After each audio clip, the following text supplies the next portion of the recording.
Hello, my dear student. I welcome you all in the new session of engineering drawing, and here we are going to discuss the new topic, that is missing view. So let us first of all see what exactly missing view is. The view that is drawn or sketched with the help of the two given orthographic views is called the missing view. As you know, you did study orthographic projections where you drawn for the given three-dimensional object various kinds of views, that is front view, top view and the two side views. Now here missing view, that means, as I mentioned earlier, generally any two views are given, and based on the information in the form of two views, you should be able to draw the missing, that is third view.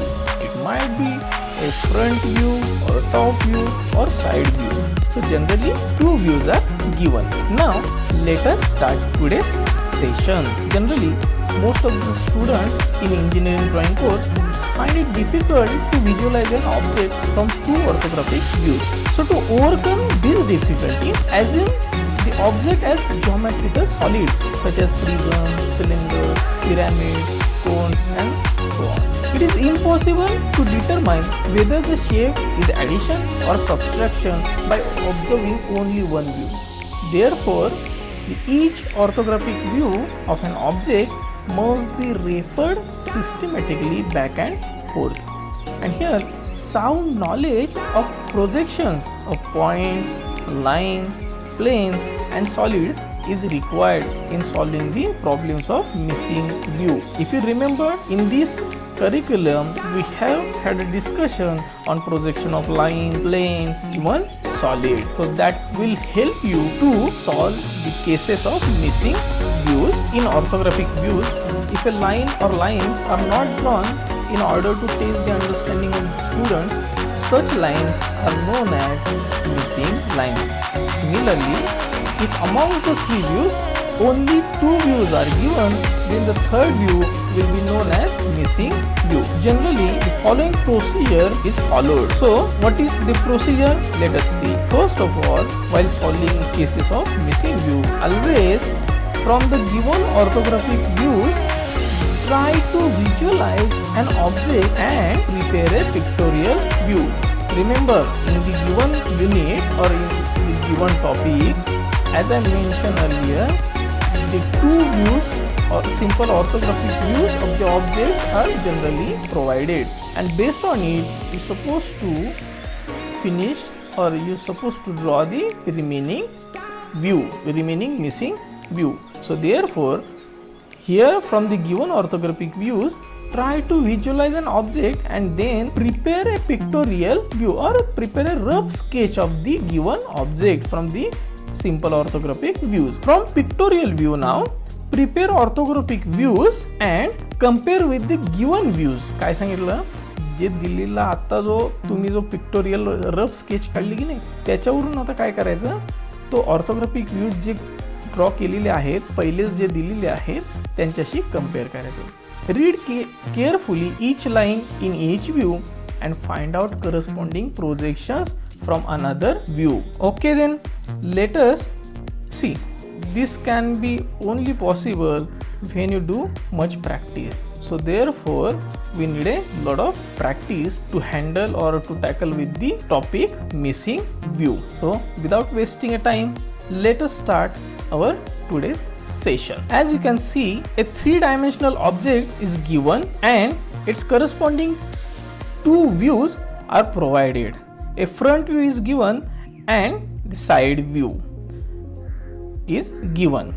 Now you can see here the x is the direction of the observer, that means x is the front view. In the direction of x we will get the front view. So obviously the front view is situated at the left. We are following the first angle method. So to start this, let us first of all draw one reference line, called it as x, y. Then from the two given views, as we know from the front view, what we get, length and height, and from the side view, width and height. So bring the projectors, end projectors from front and side view respectively.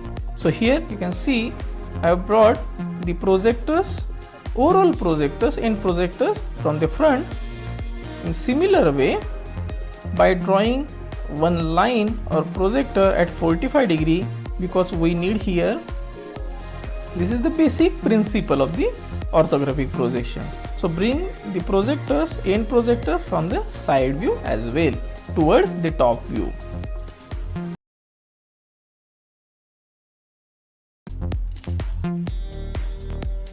If you observe the component carefully, you will come to know in the top view the whole outline is visible of the object. That means whenever we observe the object from the top direction, then we'll see a rectangular kind of frame which is having the dimensions as L and B. Okay, so here I have drawn one rectangle of the dimension 120 by 60, as 60 is the width of the object. Now next, from the front view, bring the projector for the L shape. As we know, that line is clearly visible from the top direction, so therefore we need to represent it by an outline, so thick line at that point.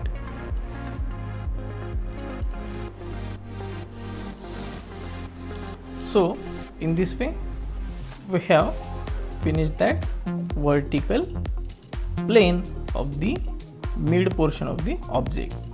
The next one is the square hole located at the top. Square hole which is through hole from the top face of the object. So bring the projectors of that hole towards top view from the front view. Similarly, from the side view where the hole is represented by a hidden line towards top view. So the intersection of these two projectors from front and side will give you the exact position of that square hole, and you know from the top direction it is visible, so that must be represented, need to be represented by a thick line. In the next step, now let us take that semi hexagonal portion at the left bottom of the object.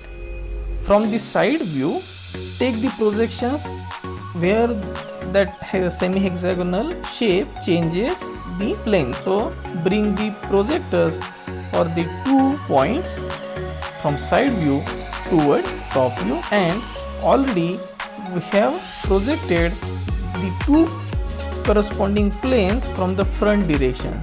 So only directly we will get the intercept points from front and side for that semi hexagonal portion, and we know that 2 again visible from the top direction, it is clearly visible, so therefore it is represented by with the thick line, that is it is nothing but visible portion.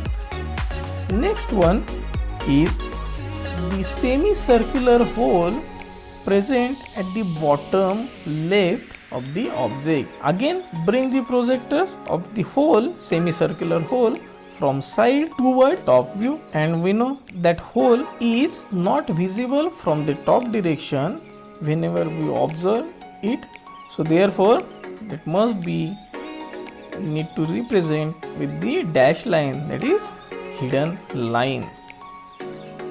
Now the remaining thing is, if you observe carefully, exactly at the mid there is a thickness of the component or object is 20 mm. We need to consider that too, though it is not visible from the top direction for the observer, but as still it is there, so therefore we need to bring the projector of corresponding thickness, extend the projector towards top view, and as I said, it is not visible, though it is present, it is not visible it is invisible, so therefore draw a hidden line across its width. Now still there is something missing. If you observe object carefully, you will come to know to extend that hole through hole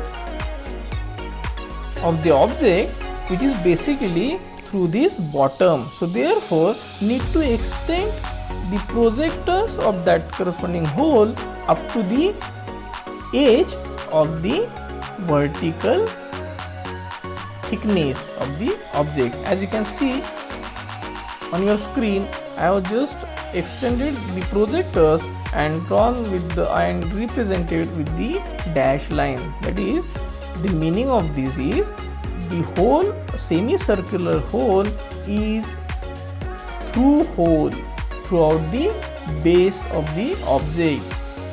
So in this way we have completed our complete answer. So we got here the solution for the given case.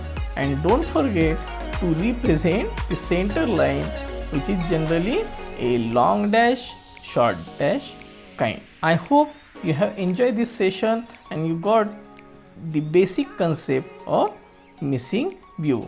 So that's it for this session. We will meet you again in the next session, considering or taking with the new problem on the same topic. So till now, thank you.